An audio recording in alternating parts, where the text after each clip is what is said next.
I want you to picture a scenario that I think is going to feel painfully familiar. Okay, I'm ready. It's Saturday morning. The house is quiet. You finally got a few hours of actual, genuine free time. The dream. You've got your coffee. It's hot. Everything is perfect. And sitting on your desk, or maybe, glaring at you from a shelf, is something you have wanted for months. It's what we call a mega archive. Mega archive. That sounds ominous. It feels ominous. Maybe for you listening, it's a video game with a 100-hour campaign and lore so deep you need a PhD to understand it. Maybe it's a stack of dense history books you swore you'd read to better yourself.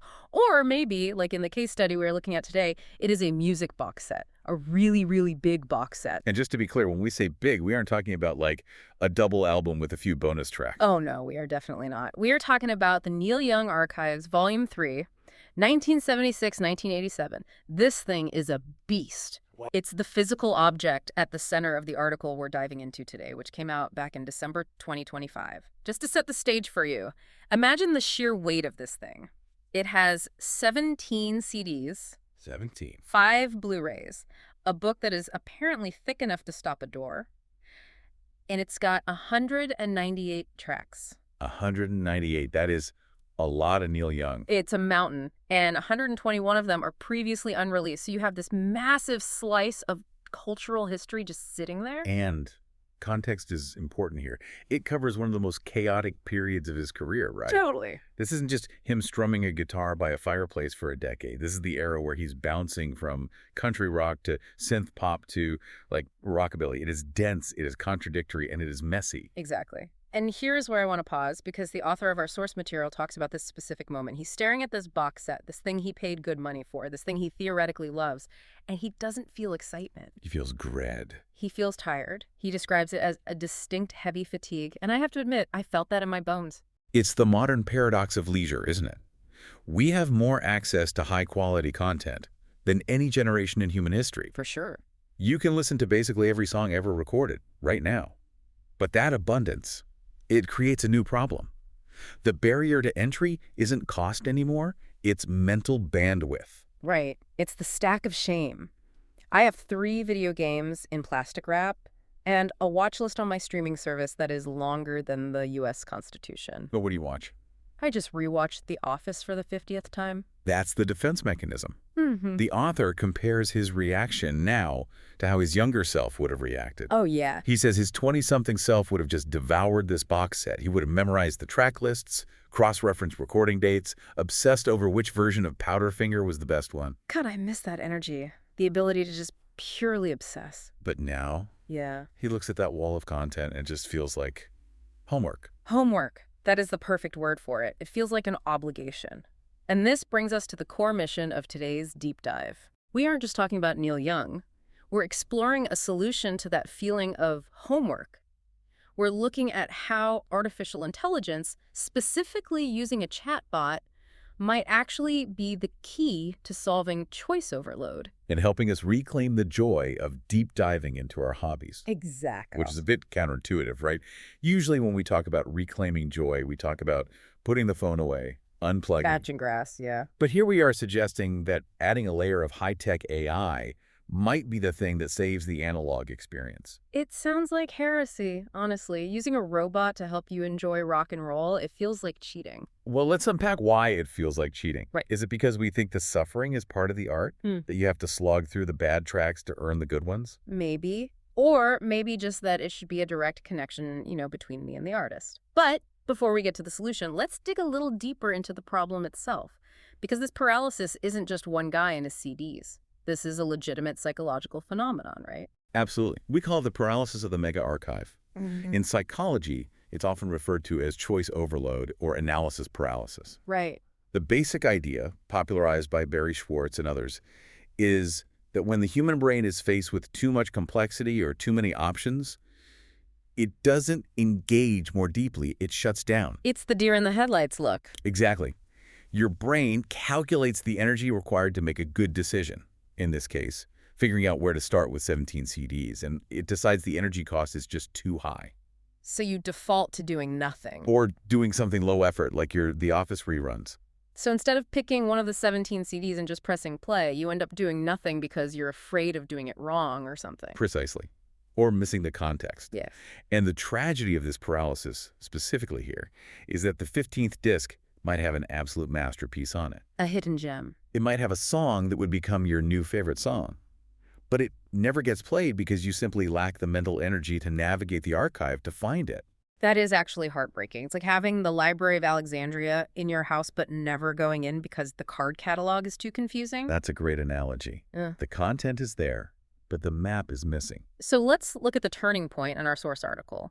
The author is staring at this monolith of Neil Young music, feeling that paralysis. He's about to put it on the shelf. And probably never touch it again. And he decides to do something that his younger, purest self would probably scream at. He stopped treating the box set like a spreadsheet project. He opened an AI chatbot, specifically Gemini, and I love the prompt he used because it's not technical. It's so relatable. Yeah. He didn't ask for a track list. He basically confessed. He typed, "I'm overwhelmed. Can you break down the timeline for me and suggest a listening order that traces his move from acoustic folk to electronic experiments?" That is a very specific, very human request. He's asking for a narrative, not data. And that is a crucial distinction. But wait, I have to play devil's advocate here. Couldn't he just Google Neil Young Archives Guide? Why bring AI into this? He could have. But think about what happens when you Google something like that. You get 5 different forum threads, a Wikipedia page that reads like a textbook. Maybe a review from Pitchfork that's super critical. It's more noise. It's more reading. That's true. You end up with 5 tabs open and you're still not listening to the music. Exactly. The AI acts as a filter. It synthesizes all that information into a single direct answer. And the response he got wasn't just a data dump. The author says the AI acted like a knowledgeable friend sitting on the couch. A knowledgeable friend. I like that. So let's look at what the AI actually did with those 17 discs. It didn't just list them 1 through 17. No, it broke them down into eras to tell a story. Which is where we see the AI acting as a curator. Right. For example, it identified Disc 6 specifically. It labeled it as the place for pastoral rock and country rock tracks. So if you're in a chill mood, you go there. Then it pointed out Disc 3. It highlighted this one for its darker, drug-fueled solo acoustic sound. Ooh, see, that sounds intriguing. Drug-fueled acoustic tells me way more than Disc 3, 1976. Exactly. It creates a vibe. And then, and this is significant for Neil Young fans, it flagged Disc 10 as the turning point. It marked it as the moment where technology begins to intrude on the folk tradition. Suddenly, the 17 discs aren't a monolith anymore. They're a story with chapters. That distinction, monolith versus story, is everything. A monolith is an obstacle. It's a wall. A story is an invitation. And by framing it that way, the AI provided context. And context is usually what's missing when we're drowning in data. The source gives a specific example of this that really blew my mind. It's about a song called Computer Age. Okay. Now, I'm not a huge Neil Young historian. If I saw a track called Computer Age on a folk singer's album from the 80s, I'd probably skip it. You'd think, oh no. I think, oh, this is going to be some dated, cheesy synth experiment. And honestly, without context, it kind of sounds like that. It's vocoders, it's synths. It's weird. A lot of fans hated it at the time. But the AI didn't just list it, it gave the backstory. This is the power of synthesis. The AI explained that Neil Young wrote Computer Age and that whole electronic album as an attempt to communicate with his son, Whoa! who had cerebral palsy and was nonverbal, but responded visibly to electronic sounds and vocoders. Okay, that changes everything. Right. It stops being a weird stylistic experiment and becomes this heartbreaking, desperate attempt by a father to connect with his son. I literally have goosebumps. That is the difference between data and knowledge. The data is track 4, Computer Age. The knowledge is the story about his son. And the AI delivered that context instantly. It transforms the listening experience from confusion to empathy. It makes you want to listen to it. It gives you an emotional hook. If I knew that story, I wouldn't skip that track. I'd listen every second of it. Exactly. There's another aspect of this curator role that I thought was really smart. The AI offered what you'd call personalized entry points. The if this, then that approach. Right. Instead of forcing the user to start at track 1, disc 1, which is what a purist would do, the AI suggested that if the listener likes the album Harvest, His big famous acoustic hit.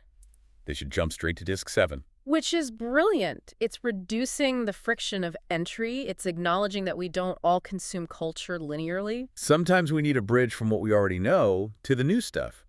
If you force someone to slog through 5 discs of stuff they hate to get to the stuff they like, you're just going to quit. Reducing friction is such a key phrase here. The article talks about how much easier it was to get quick answers. Instead of flipping through that doorstopper of a book, Or opening 5 different Wikipedia tabs. to figure out who played drums on a track, he just asked the chat, who's on drums? Boom, answer, keep listening. And that immediacy matters. When you remove the administrative burden, the spreadsheet work as the author called it, you clear the path for the actual enjoyment. And this leads to what I think is the biggest irony of the whole piece. The author says that by using a robot, a cold, unfeeling AI, the experience actually became more human. It sounds contradictory, doesn't it? Completely. Yeah. But if you unpack it, it makes sense. Yeah. When he was trying to manage the archive himself, what was he doing? He was stressing about chronology. He was worrying about completeness. He was managing a database. He was acting like a computer. Wow. Yeah. By offloading that computer work to the actual computer, he was free to just listen. He stopped stressing and started feeling. He actually spent the weekend exploring discs he admits he would have otherwise ignored. And because of that, he found some specific gems. Right. He mentions a rare version of the song Razor Love. Which he didn't even know existed. And he was able to compare 2 different live versions of Cortez the Killer without having to manually hunt for the timestamps. The AI just lined them up for him. Like, here is the 1976 version, here is the 1982 version. That brings me back to that knowledgeable friend idea. Imagine you're at a cool independent record store. You wouldn't want the clerk to just hand you a box of 17 records and walk away silently. No, you want them to guide you. You want them to say, hey, check out this version of Cortez. The guitar solo is totally different from the album version. The AI is simulating that guidance. And there is a subtle but important point here, the lack of judgment. Oh, totally. Sometimes we feel embarrassed about our gaps in knowledge, especially with high culture or deep lore. You don't want to go onto a Neil Young message board and ask, why did he make a rockabilly album? You'll get roasted. You get called a casual and banned. Exactly. But an AI doesn't roll its eyes. It doesn't gatekeep. You can ask the dumbest, most basic question, wait, why is he wearing a headset in this picture? And it'll just tell you the answer. The infinite liner note, that's what the author calls it, or the patient record store clerk who doesn't judge you. I really love that. But look, we've established that this worked for a massive Neil Young box set. But what does this mean for the rest of us? Because not everyone listening is trying to decode 1970s rock history. No, but this method applies to almost any hobby that feels too big to tackle. The source explicitly mentions a few broader applications that really resonate. Like video games. We mentioned Elden Ring earlier. Oh, man. Okay, I have to confess, I played Elden Ring for about 10 hours. I killed some monsters. I rode a horse. But I have absolutely zero idea what is happening in the story. Right. There are items with descriptions like, the finger of the queen suggests the golden order is crumbling. And I'm just like, cool, I just want a sword. That is the perfect use case for this. The lore in games like that is notoriously fragmented. You have to read item descriptions on swords just to figure out who the king was. It's overwhelming. So how would I use the AI there? You don't ask it to play the game for you. You use it as your companion. Yeah. You could say, explain the history of the Golden Order as if I'm a complete beginner, and tell me why this boss I'm fighting is angry at me. Without having to go to a wiki and accidentally read spoilers for the end of the game. Exactly. It deepens the immersion without requiring you to stop playing and read a wiki for an hour. It keeps you in the flow. The article also mentions history buffs. Like, say you want to get into the history of the Roman Empire. That is a lot of history. It's thousands of years. It's overwhelming. And usually people buy the big book, read the first chapter about the founding of Rome, get bored, and stop. Guilty. But you could say to the AI, I'm really interested in military tactics. Curate a reading list or a summary of the Roman Empire's biggest battles and explain how their strategy changed over time. You are using the AI to filter the noise. It's a solution for information fatigue. We love the depth of culture. We want to know about the Roman Empire or the complex video game world, but we hate the width of the data streams. We hate the feeling of drowning in it. Correct. We are looking for a lifeline. We want the signal, not the noise. And in this context, AI acts as the ultimate signal booster. It quiets the background noise so you can hear the music. which, in the author's case, was literally just the music. He went from fatigue to spending the whole weekend listening. And that's the win. So let's bring this home. We started with the idea that we're all suffering from a bit of too much of a good thing. Whether it's 17 discs of Neil Young or a queue of 500 TV shows. And we found that the barrier isn't a lack of interest, it's a lack of bandwidth. We don't have the mental energy to curate our own lives sometimes. We are tired. And the takeaway here is that we can use these tools, these AI chatbots, not just to write boring emails or debug code, but to reclaim our leisure time, to turn homework back into entertainment. It's about shifting our perspective on what these tools are for. We often frame AI as a generator, something that writes or creates. But I think its most powerful role right now is as a synthesizer. A synthesizer. Yes, an engine for appreciation. It can help us connect with art that is otherwise too daunting to approach. It doesn't replace the artist. It replaces the Dewey Decimal System. It helps us find the art. I really like that. Engines for appreciation. Because at the end of the day, if I can find a hidden version of a song that makes me cry, or finally understand the plot of a game I've been playing for months, that's a win. Absolutely. It makes the world a little more accessible. So here's a final thought for you to mull over as you go about your day.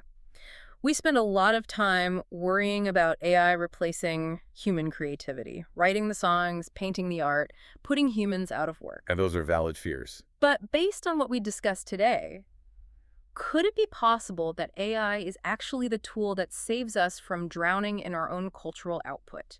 That's the question. If we are producing more art than any human can ever consume, maybe we need non-human help to navigate it.